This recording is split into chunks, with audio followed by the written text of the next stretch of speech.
will resume aid airdrops into Gaza and open humanitarian corridors for UN convoys.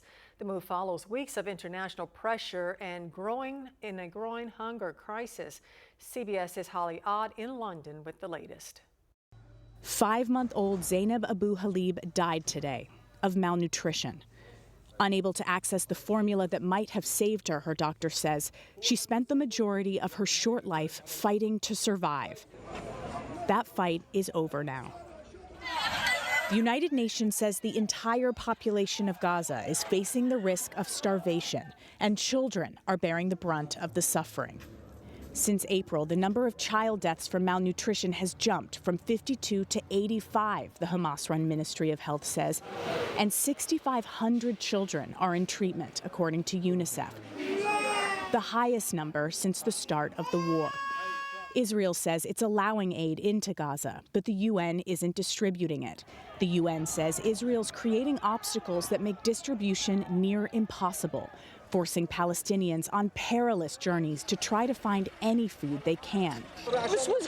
My children haven't eaten in a week, Smood Wahad says. I give my children water and salt to drink. Some seek aid at distribution centers run by the private U.S. and Israeli-backed Gaza Humanitarian Foundation. There have been multiple reports of Israeli forces shooting and killing aid seekers around those sites. U.S. Special Forces veteran Anthony Aguilar told CBS News partner network BBC News he worked as a contractor for GHF, then resigned.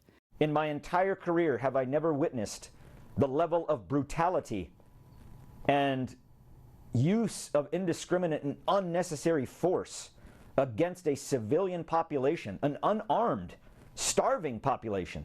GHF refuted Aguilar's claims, calling them materially false, and said they'd fired him for misconduct. The Israeli military says following reports of harm to civilians, instructions had been issued to its forces in the field, and specific incidents were under review. Israel has said it will begin humanitarian airdrops and reopen humanitarian corridors inside the Gaza Strip, but stressed that it would continue combat operations.